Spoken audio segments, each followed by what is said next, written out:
Welcome to Mediumship Sparks. I'm Noelle Dean, intuitive medium, licensed therapist, and your host. I am endlessly amazed by how Spirit reaches out to us, supports us, and loves us, sometimes in the most surprising and unexpected ways. If, like me, you're drawn to those sparks of insight that bring you greater peace, healing, flow, and just make everything make more sense, whether you're finding us for the first time or we have already shared this space, I'm so happy you're here. Let's dig in. Hello, welcome to this episode of Mediumship Sparks. Today's a big day for me. It is the Empath Alert. It is the 1 year anniversary of my sister Lisa's passing. My sister and I hadn't spoken for about 11 years before she passed. I wouldn't say we ever had like a great relationship. We bonded over a lot of negative stuff about family members, our mom in particular. And that was never a healthy dynamic to sort of fester over negative stuff. I just think that was the only way we knew how to really bond with each other, aside from talking about possibly decorating or her cooking. We lived far apart for the last 19 years of her life. And I hadn't seen her in a long time, aside from hadn't spoken with her. I didn't even know she was sick until about 3 days before she passed, where a cousin that we're both close with broke her silence that my sister swore her to tell me that she was even sick at all and that she had a prognosis for the cancer that she was dealing with, that she was not winning the battle. My cousin didn't know how poorly she really was doing, and then got a phone call from my sister's husband 3 days later on August 24th last year. I think he just said she's at peace.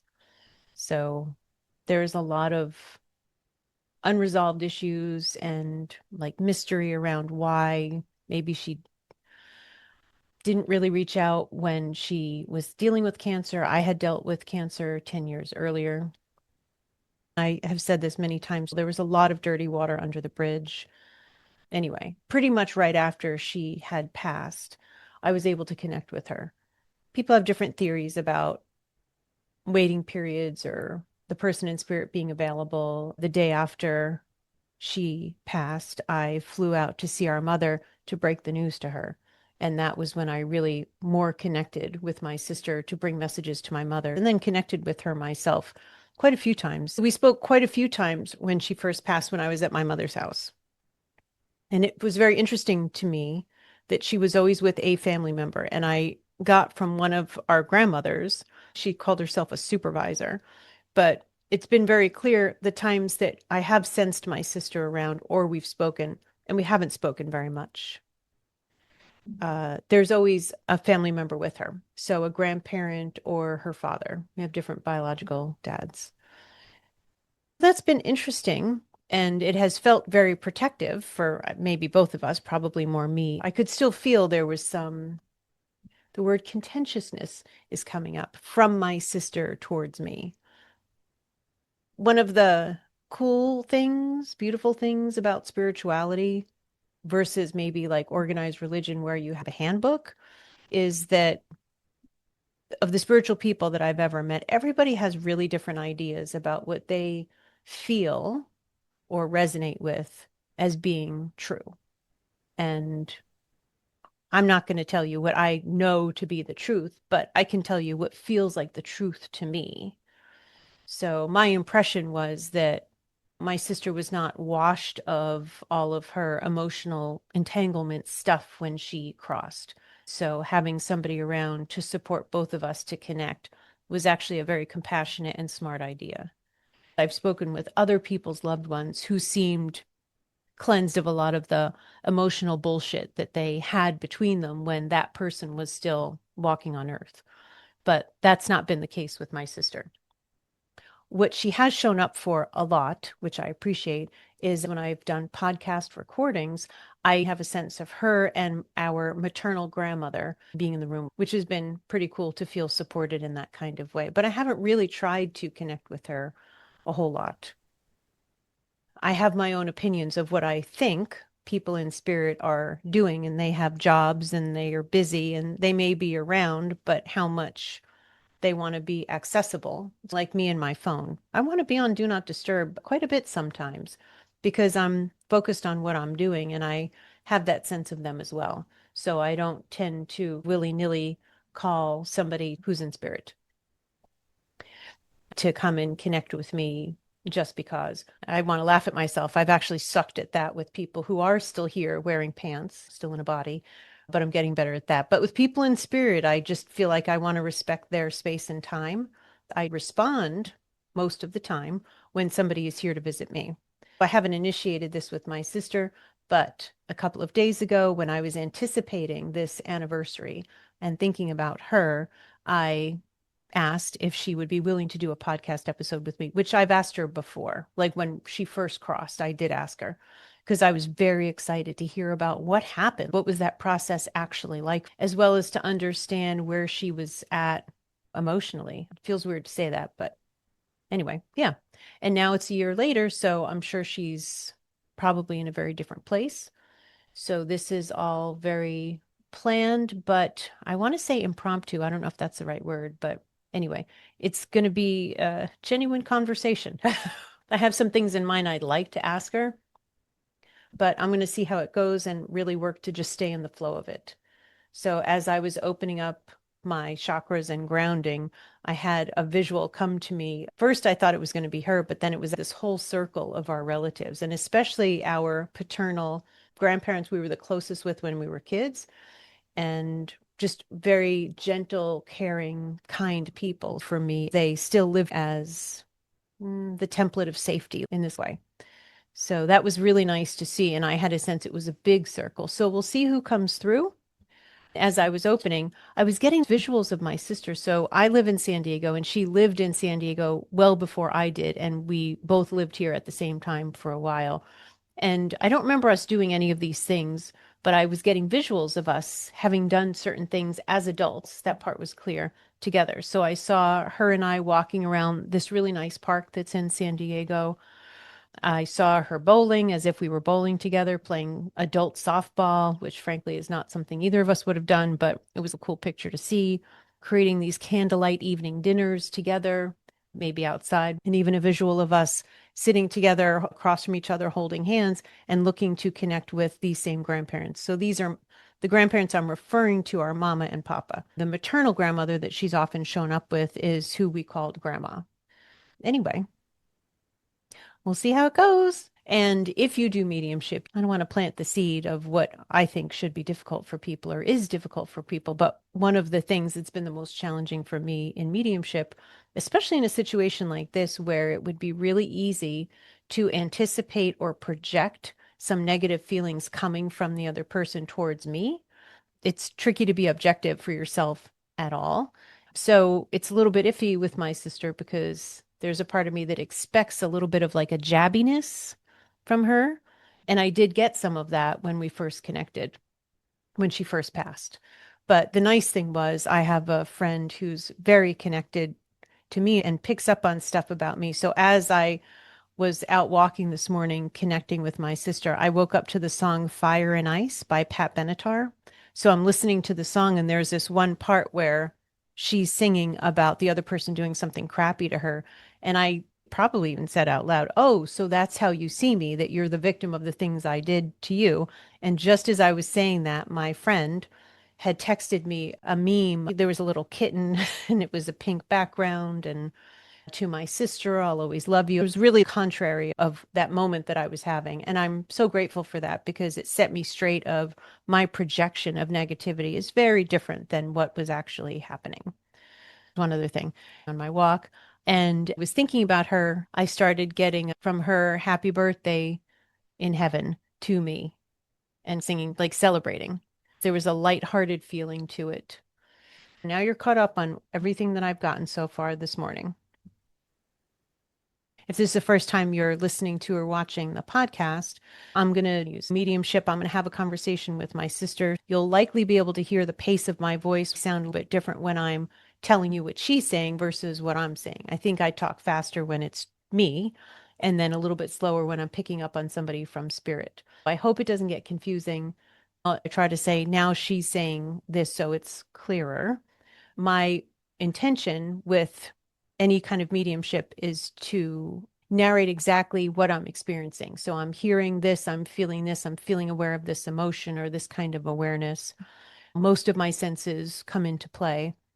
We'll see because I haven't done much connection with her. And with each person you connect with in spirit, it can be a little bit different. Is there anything else? Yes, she's reminding me that when she was happy birthdaying herself this morning, I did ask her to wait to connect with me until we were doing this recording. So I wouldn't get confused about what we spoke about earlier versus what we're going to talk about now and think that we're repeating something. So I'm supposed to read my disclaimer. Not that I'm giving anybody any advice, but here's my one breath disclaimer because I'm a licensed therapist. The information presented on the podcast is educational in nature and is provided only as general information and is not medical or psychological advice, nor is it a substitute for seeking licensed healthcare services. And thank you for that reminder. My sister and grandma is also here. Part of why I wanted to share this with you is because we all have, or a lot of us, have some interesting family dynamics. And when someone passes and things are unresolved, that can be like extra painful. I realized recently the biggest sadness I think I have about my sister's passing was that at the end, I never got to be there for her and support her while she was. I was really mad about that at first. And now I think I'm just still sad because it would have been really nice to have reconnected in a compassionate adult way that I'm capable of now that I didn't get to do. And that would have been nice. And I would have done anything to make it nice for her. Okay. She says now they're caught up. Okay. Oh, and I don't want to forget that she considers herself the fun one. So if she tries to keep it especially light, that's, I don't know that she was really the fun one, but she liked to think that about herself. And she wants to lighten me up during this episode. Okay, I gotcha. That's what she said. All right. If you're watching this, I typically experience people in spirit on my left-hand side. So if I turn to look, that might seem weird because I don't actually see her, but it's just an impulse. It's just what I do. Okay. Okay. And she's hanging on to the word impulse. I will say thank you or thank you for sharing that, which is also an impulse, but she's saying that I am a please and thank you girl. That's true. Okay, Lisa, you ready to get started? That's so cute. So she just showed me this visual as if she's a podcaster and she's got like a headset on with and like a microphone and she's got a whole fancy setup. That's adorable. Okay, let's do it that way. I love that. She wants to, I'm seeing like the word professional underneath her visual of herself being this way. Yeah, okay. Treat it like a professional interview. I'm getting from her to treat her like she really has something to say. Okay. She's starting out with saying, first of all, I was long gone before my death date. I had exited my body a few months before breast cancer stole my life. I was waiting. I'm seeing the word waning, like waxing and waning. Now she's showing me a visual of herself in her bed, looking like she's feeling really awful, like nauseous and drained. My impression as she's laying there is that she was half here and half like ready to exit her body. Am I getting that right? Okay. Now the visual change to her without hair. And just this morning, so this is me just saying this, but just this morning I had a conversation with our cousin that we're both close with. And it was the first time she mentioned that my sister had lost her hair.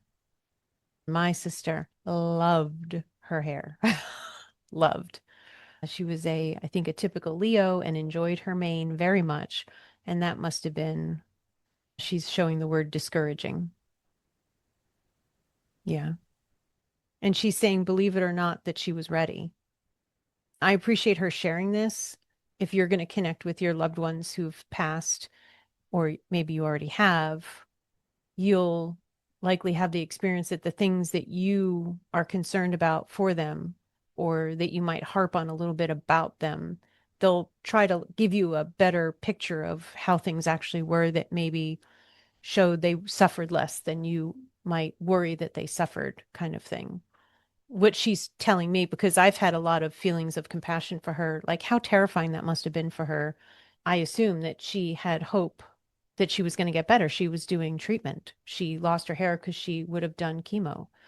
So to find out that you're still not going to survive this, I assume she must have been terrified, which is part of my upset about not being around for her. But she's saying that she was ready. So I appreciate that because that wasn't my assumption. Now she's saying that I'm a worrywart. She's saying because I was thinking that things were better than they were, and then I found out that they were pretty tragic. But she's adding it wasn't as awful as usually people think. Now she's showing a visual of her husband and him having been by her side for all of this, and a close friend of hers of many years who showed up for her.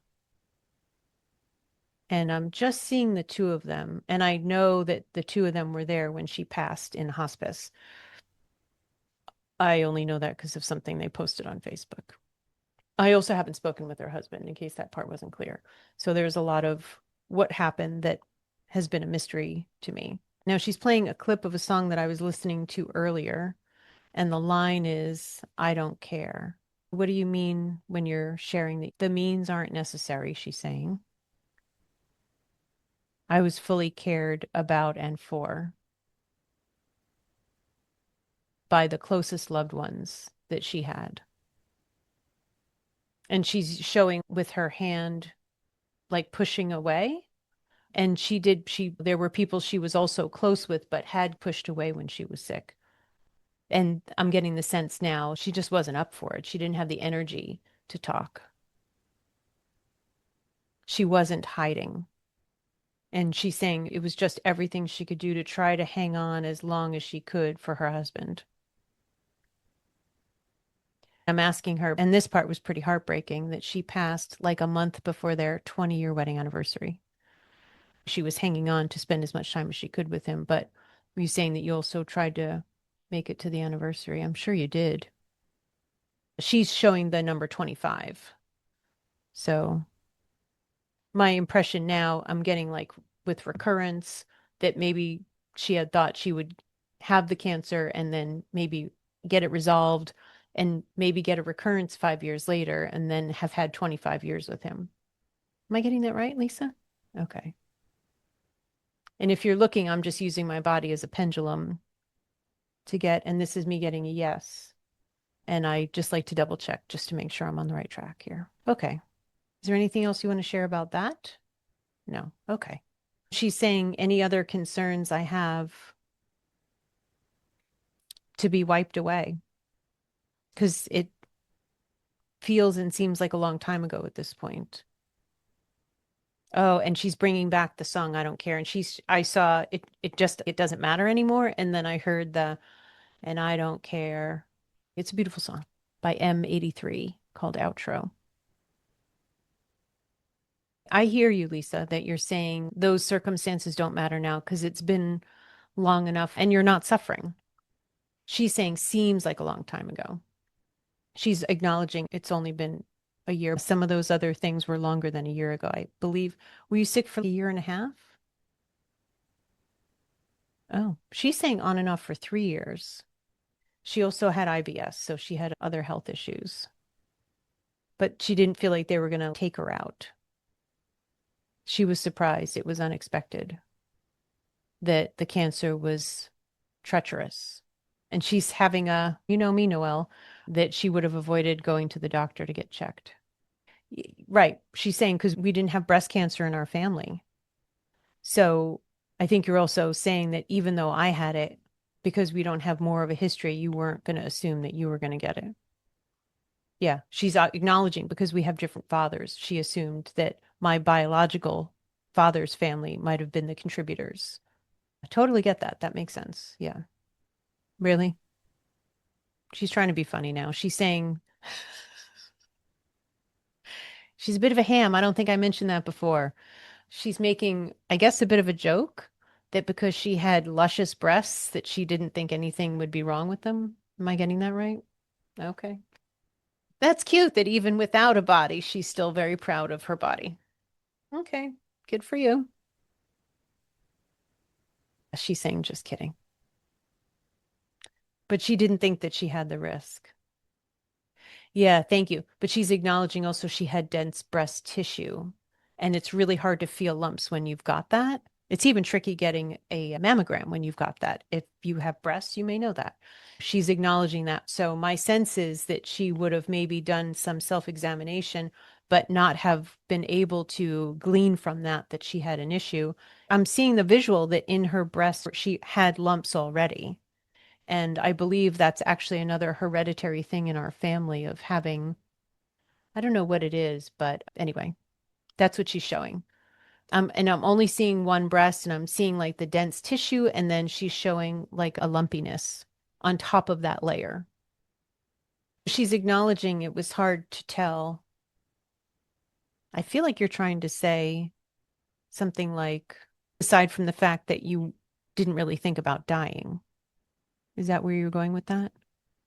Something about much less was she actually concerned about her mortality because she was still pretty young. She passed. You were 58? Yeah, just turned 58. Now I'm being drawn to focus on her going through this tunnel I've heard of that people go through when they pass, and it being dark and then coming out of the tunnel and it's bright. I'm just aware of white.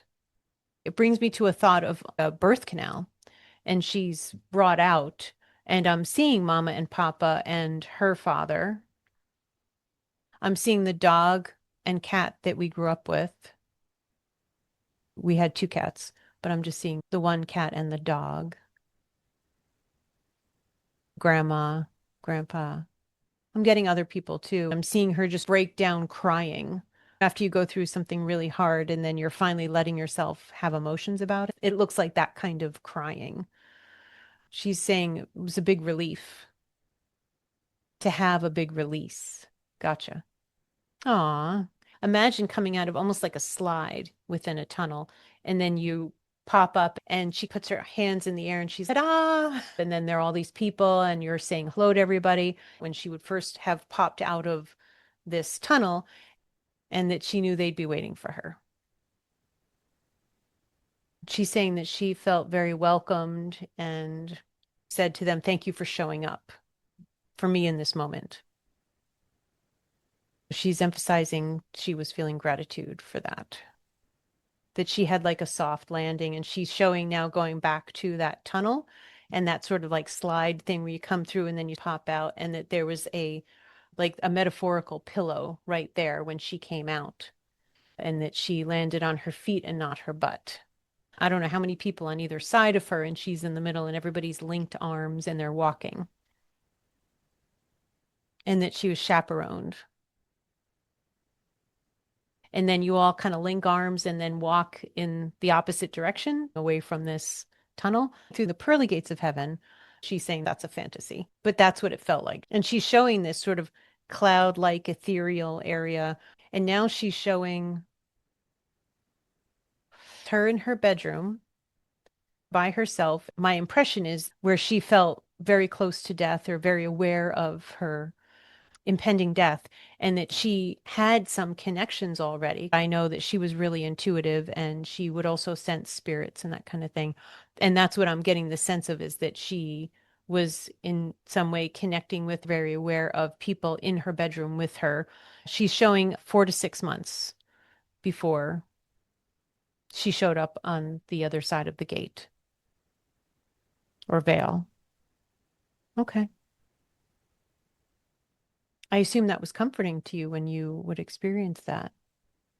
She's saying she knew she was dying. That's part of how she knew, and that it provided comfort and support. And it also created a longing to her for the other side. Because she's saying because of her love for her husband, it would have been unbearable otherwise. The thought of not growing old into being, maybe her intention was to live until she was 83, or that's how long she thought she would live. Yeah. It was an unbearable price to pay to think about leaving her husband. I'm not going to use his name deliberately, but she's using his name. Yeah, I hear you. She's showing me that she would get visuals of him. I guess this would be like maybe 5 years later or a few years after she had passed, that I'm seeing this visual. I wouldn't say that he looks like a happy guy, but he made it through. Yeah. Now I'm just seeing him look upset and crying. And the feeling that comes with that is that this would have been right after she had passed. And I'm seeing him sitting by himself, looks like a kitchen chair, and crying, like he tried so hard to save her, that he would have done anything. And he tried everything he thought of, everything the doctors would have thought of that she was willing to do. And she's saying that she was pretty much willing to do anything. And I was just reminded by her of how much she hated getting needles. I'm feeling aware that she was willing to do almost anything would have meant she would have had to give up all of her preconceptions of things. This is what she's saying, of things that would be painful or being over medicated. Or she's showing the receiving of chemo and being flooded with chemicals. Yeah. It was a horrible thought, but she wanted to save her own fate, she's saying. Yeah, I hear you. And I'm hearing the I don't care part from that song again. I'm getting the visual of her being in this big theater, which is the visual that comes to me when I think of somebody doing a life review. So are you letting me know that you already did your life review? No? So I'm seeing the word anticipating. So are you anticipating doing your life review? Are you ready to do it? I'm getting a no. She's commenting that maybe at the 2-year mark in our time frame. Okay, I'm going to end the episode here, but I'm going to continue sharing with you next time a continuation of the conversation with my sister, and I hope you come back and join us. Thank you for spending this time with me on Mediumship Sparks. I truly believe that with mediumship, the only real limit is our imagination. If this podcast speaks to you, please rate and subscribe. If it could be useful to someone you care about, please share it. If you're interested in a reading or getting some support to navigate the spiritual path you're on or the one you want to be on, I offer a free consultation to discuss what you're looking for and how I can help. Learn more about my readings and classes at connectingwithnoelle.com. Subscribe on YouTube, Connecting with Noelle, for helpful videos and video podcast episodes. Take good care of yourself, and I look forward to being with you again soon.